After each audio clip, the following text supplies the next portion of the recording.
ერთი ეგ იყო მძიმე ბრძოლები, რომ აი ქაქუცა ჩოლოყაშვილმა რო აჯანყა ხევსურეთი. მაშინ არმია და артиლერია. მთელი ჩვენებიც ყველა პაპაჩები, მიზმები. ყველა მონაწილეობდა მაშინ რა, თითქმის ახალგაზრდა ვინც იყო. ქუძზე კაცი და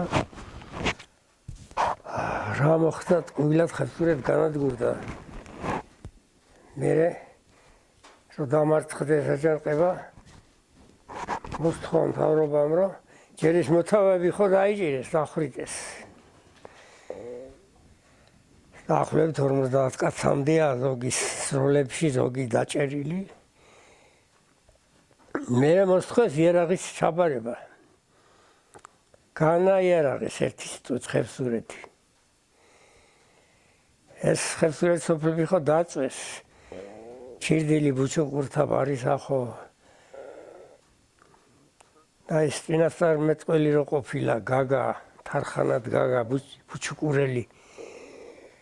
ამ ბუჩუყურდას ცეცხლი უკიდა იმის სახლს, თურმე გამოდის უსინათლო კაცი რა. და ღმერთო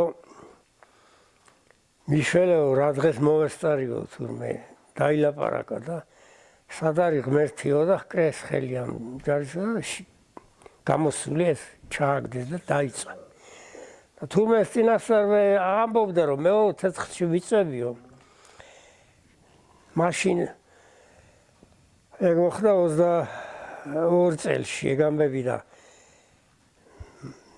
წინასწარ მეტყველები ჰქონდა ქისტების გასახლება. უძულოს მიასახლებენო ხევსურეთის დაცლა. ხევსურეთში კაცი აღარ რჩებო, უკაცოდ ხედაო.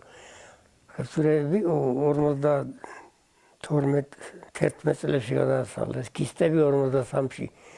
აი ერთი 20 წლით წინ და 22 წლით წინასწარ მეტყველე. თავის სიკვდილით ცეცხლში ვიწევიო, პატიმარი ვარო თურმე და აი ესეთი ბევრი რამე ახდა იმის ნათქვამი და